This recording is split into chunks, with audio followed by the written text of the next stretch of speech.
माननीय शाहनवाज खान साहब। माननीय सभापति महोदय, जितने भी माननीय सदस्य यहाँ मौजूद हैं, स्वास्थ्य सेवा एक ऐसी सेवा है जिसे निजी जिंदगी में या अपने राजनीतिक जीवन में हम सब कुछ से रूबरू होना पड़ता है। इससे पहले मैं अपनी बात कहूँ, मैं एक संस्कृत के श्लोक से अपनी बात शुरू करता हूँ। आरोग्य परम भाग्य स्वास्थ्य सब साधना, माने कि अगर आप निरोग होगे तो ये आप भाग्यशाली हैं, और अगर आप स्वस्थ हैं तो आपके अन्य कार्य सभी सिद्ध होते हैं। आज के तारीख में उत्तर प्रदेश में जो स्वास्थ्य सेवाएं हैं, अगर उनको पंक्तिवार या नीचे से ऊपर की तरह देखा जाए, क्योंकि किसी भी स्वास्थ्य सेवाओं का जो मेन मूल है वो 3 चीजों पर डिपेंड करता है। पहला, आपका इंटेंट क्या है, आपकी पॉलिसी क्या है, और आपकी प्रैक्टिस क्या है। इंटेंट, जो आपकी इंटेंशन होती है, मैं ये मान के चलता हूं कि जो राजनीतिक जीवन में लोग होते हैं, वो विधायक हो, एमपी हो, ऐसा मेरे ख्याल से कोई होगा जिसकी इंटेंशन ये गलत होगी कि वे सेवाएं अच्छी ना दे। लेकिन जब पॉलिसी बनती है, अगर उसका जमीन पे क्रियान्वित, उसका इम्प्लीकेशन सही नहीं होता है, तो एक अच्छी पॉलिसी भी खराब हो जाती है। हमारे यहां पर उपकेंद्र है, जहां पे वो पहला स्थान है जहां पे पेशेंट सबसे पहले रूबरू होता है। वहां पे 2 हेल्थ वर्कर होते हैं, एक लेडी, एक मेल, फीमेल और मेल। उसके बाद पीएचसी, जिसके अंडर में 6 उपकेंद्र आते हैं, और पीएचसी के बाद सीएचसी। इनके पास ऊपर कहीं मेडिकल ऑफिसर, पीएचसी पे और कम से कम 14 मेडिकल स्टाफ होता है। सीएचसी पे जहां सर्जन, पेडियाट्रिक्स, गायनी, ऑर्थोपेडिक्स और एक जनरल मेडिसिन के साथ 30 बेड के साथ 21 पैरामेडिकल स्टाफ होता है। आज के हालात में आप समाचार पत्रों के द्वारा या जब हम अलग अलग क्षेत्रों का दौरा करते हैं, आज के हालात में जो उपकेंद्र हैं, पीएचसी हैं, सीएचसी हैं, उनका हाल बद से बदतर हो गया है। कहीं पर ताले लगे हुए हैं, किसी पीएचसी पर पहुंचने तक रोड भी मुकम्मल नहीं है, कहीं पे डॉक्टर्स नहीं हैं, तो कहीं पे इक्विपमेंट्स नहीं है। इन हालात में जो एक ग्रामीण क्षेत्र से एक गरीब आदमी उपकेंद्र, पीएचसी या सीएचसी जाता है, और उसको जब सुविधा नहीं मिलती है तो वो बड़े अस्पताल जाता है, मेडिकल हॉस्पिटल जाता है, मेडिकल कॉलेज जाता है, जिसकी वजह से जो भार, जिस मंशा से ये पॉलिसी बनाई गई थी कि भार डिस्ट्रीब्यूट हो, जब छोटा मरीज हो वो छोटी जगह जब उसको इलाज मिलेगा वो बड़ी जगह नहीं जाएगा। लेकिन जब इन 3 जगह सही उपचार नहीं मिलता या उस मरीज का यकीन नहीं बन पाता, तो वो सीधे बड़े अस्पताल जाता है, और उस बड़े अस्पताल जाने के बाद हालात ये होती है कि वर्कफोर्स पहले से बहुत कम है और वहां का भार बढ़ता चला जाता है। आज मैं थोड़ा सा ध्यान आपके माध्यम से सरकार को दिलाना चाहता हूं। मेडिकल कॉलेज बनाए जा रहे हैं और मेडिकल कॉलेज की घोषणाएं की जा रही हैं, मैं इसका हृदय से धन्यवाद करता हूं। लेकिन इसमें एक बहुत गहराई की बात जो मैं बार बार बताना चाहता हूं, वो ये है कि मेडिकल कॉलेज और मेडिकल अस्पताल बनाए गए हैं लोगों को इलाज के लिए। अगर आप एमसीआई जो पहले हुआ करती थी, आज उसका नाम बदलकर एमएमसी कर दिया गया है, उसका एलओपी लेने के लिए अस्पताल का और मेडिकल कॉलेज का, या उसका नवीनीकरण कराने के लिए हर साल उसकी एक मानक तय है। उसके मानक ये है कि इतने प्रोफेसर, इतने असिस्टेंट प्रोफेसर, इतने मेडिकल ऑफिसर, इतने पैरामेडिकल स्टाफ, ये सब मौजूद होने चाहिए, तभी आपको लाइसेंस मिलेगा या आपके मेडिकल कॉलेज का नवीनीकरण होएगा। मैं बड़ी जिम्मेदारी के साथ ये कहना चाहता हूं, आप किसी भी मेडिकल कॉलेज को उठा लीजिए, अगर आप उनकी लिस्ट देखेंगे, जो डॉक्टर वहां पे कार्यान्वित है, जो डॉक्टर वहां काम कर रहे हैं, तो वो पूरे नाम आपको मिलेंगे। लेकिन और उसके अंदर मैं एग्जाम्पल के तौर पे अपने जिले सहारनपुर का जिक्र करना चाहूंगा। हमारे यहां पर मेडिकल कॉलेज है, शेखुल हिंद मेडिकल कॉलेज, बहुत बड़ा मेडिकल कॉलेज बनाया गया है। मशीनरी का अभाव है, डॉक्टर्स का अभाव है, और जब हम कहते हैं डॉक्टर्स का अभाव है, हम कहते हैं और इसको मानते भी हैं, लेकिन जब उनकी हम शर्त, जिसपे उनको एलओपी मिला है, लेटर ऑफ परमिशन, या हर साल जो वो नवीनीकरण कराते हैं, तो आप देखेंगे कि उनके कागज पे उनके डॉक्टर्स, उनके पैरामेडिकल स्टाफ, वो सब पूरे हैं, कोई कमी नहीं है। तो गड़बड़ी हो कहां रही है? स्वास्थ्य सेवाओं के साथ क्या खिलवाड़ हो रहा है? खिलवाड़ यहां हो रहा है कि जो लोकल डॉक्टर्स होते हैं, जो प्राइवेट प्रैक्टिशनर्स होते हैं, वो वहां पे रजिस्ट्रेशन करा लेते हैं, जिनको महीने में उसका पैसा उनके घर पहुंचता है, और अटेंडेंस लगी जाती है कि वो अस्पताल में मौजूद हैं। अब ये जादूगिरी तो आज तक हमारे भी समझ में नहीं आई कि उसी समय तो वो मेडिकल कॉलेज में मौजूद हैं और सभी प्राइवेट डॉक्टर्स ने अपने यहां सीसीटीवी कैमरा लगाए हुए हैं।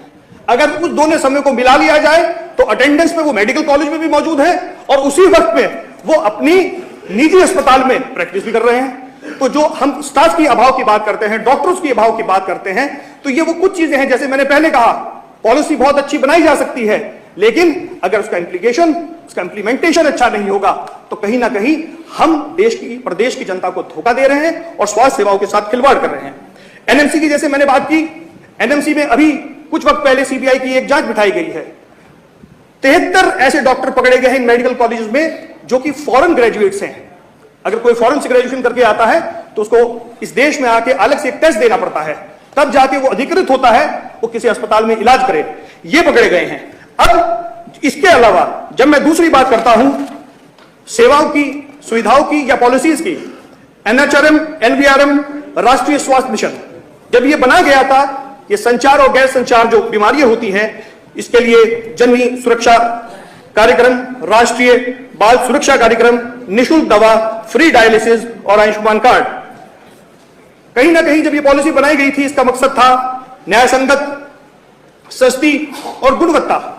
ये 3 गोल थे, इनको हासिल करने के लिए और कुछ पैरामीटर्स तय किए गए थे।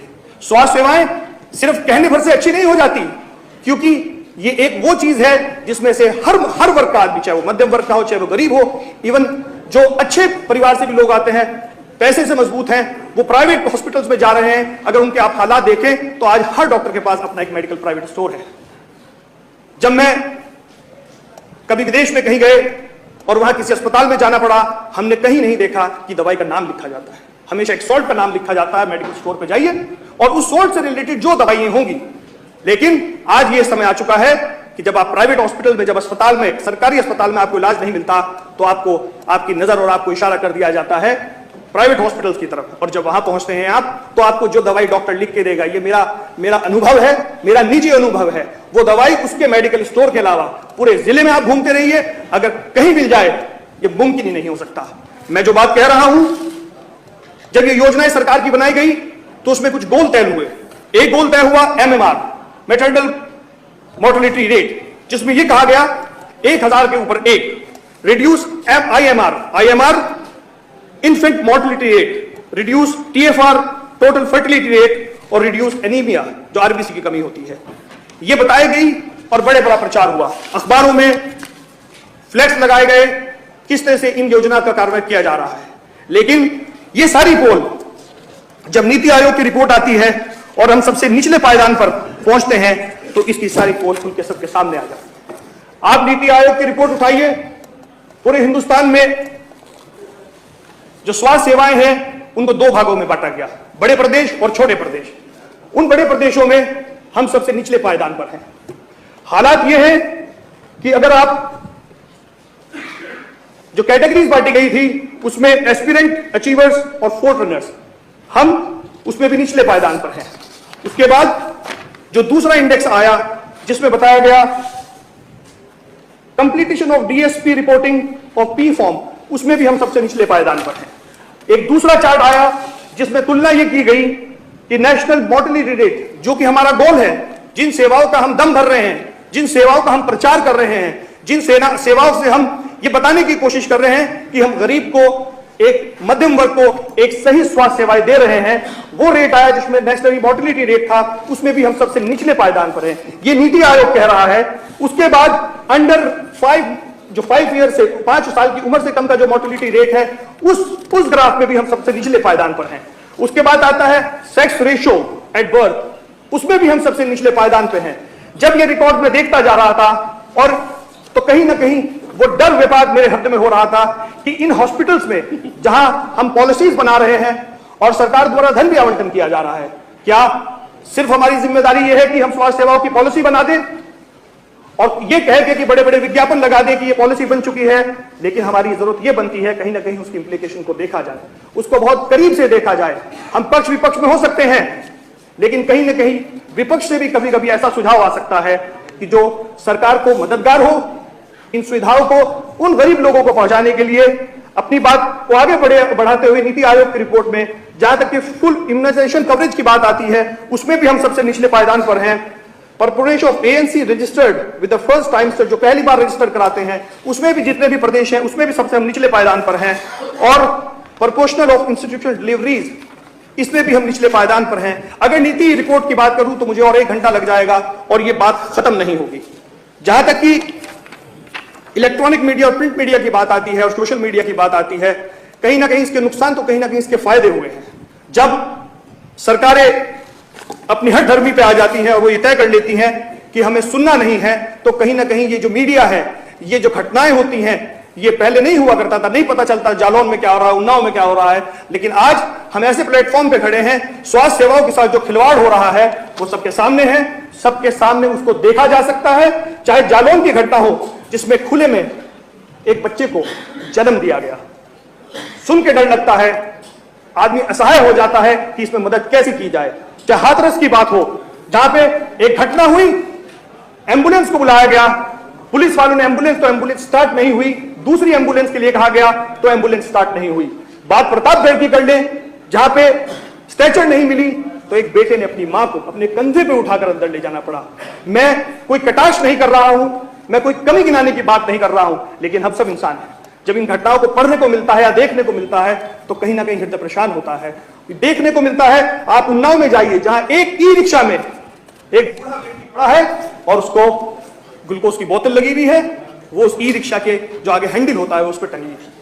आप बात केजीएमयू की करें, जिसमें पिछले 6 महीने से टीबी का एक टेस्ट होता है, एलपीए टेस्ट, वो मशीन खराब है। वो मशीन ये तय करती है कि अगर आपको ट्यूबरकुलोसिस है तो वो किस लेवल का है।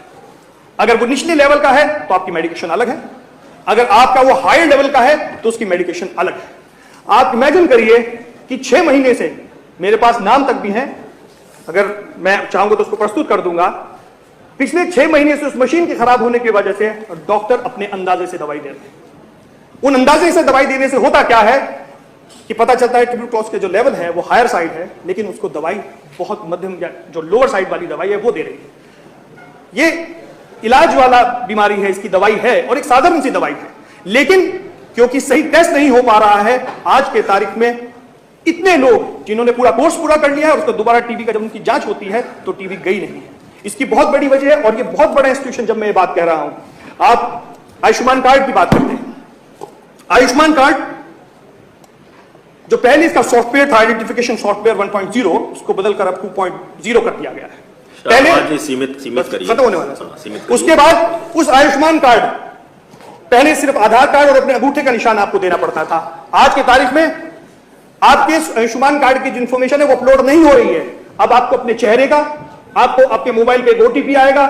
उस प्रोसेस को इतना जटिल कर दिया है कि लोग आयुष्मान कार्ड बनवाने के लिए दर दर घूम रहे हैं और इंफॉर्मेशन अपलोड नहीं हो पा रही है। आप गाजियाबाद के हॉस्पिटल की बात करें, जहां पे 5 दिन तक एक मोमबत्ती के से रोशनी से उसका इलाज किया गया। आप ओपीडी में प्राइवेट डॉक्टर्स उठ के अपने प्राइवेट प्रैक्टिस कर रहे हैं। कोरोना काल में जिन बीमारियों को, जिन्हें हमने योद्धा कहा गया, सहारनपुर के मेडिकल कॉलेज है, संविदा कर्मी रखे गए थे, कोरोना में उनकी जरूरत थी, वो फ्रंट लाइन पे लड़े। हम उन सब उनका स्वागत करते हैं, हमने सबने मिलकर साथ इस कोरोना काल का मुकाबला किया, लेकिन आज उनको हटाया जा रहा है। उसके बाद आप जिला अस्पतालों में सफाई की बात करें या इसके अलावा बात करें, आज अयोध्या में पेशेंट को एक खाली सिलेंडर लगा लिया जाता है, जब उसके अभिभावक उसको नर्स को कहते हैं वो तो दूसरा सिलेंडर लाती है, पता लगता है वो भी खाली है। आप लोहिया संस्थान की इमरजेंसी बंद पड़ी है। इस सरकार के कार्यकाल अमृतकाल की बात हुई थी। अमृतकाल के कार्यकाल में आदमी सिर्फ इस बात का इंतजार कर रहा है कि मैं कब अमर होऊंगा। मैं अपनी बात को यही खत्म कर रहा हूं और इस चीज को दोबारा दोहराना चाह रहा हूं कि स्वास्थ्य सेवाएं हम सब की निजी जिंदगी में एक महत्वपूर्ण सुविधाएं हैं। इस सारे जो भी बात मैंने कही है या जो भी ये सुविधा, इसको 4 लाइनों के वक्त से अपने खत्म करके अपनी बात खत्म कर रहा हूं कि जीना मुश्किल है या आसान, जरा देख तो लो। जीना मुश्किल है या आसान, जरा देख तो लो। लोग लगते हैं परेशान, जरा देख तो लो। ये नया शहर तो खूब बसाया है तुमने, ये नया शहर तो खूब बसाया है तुमने, क्यों पुराना हुआ वीरान।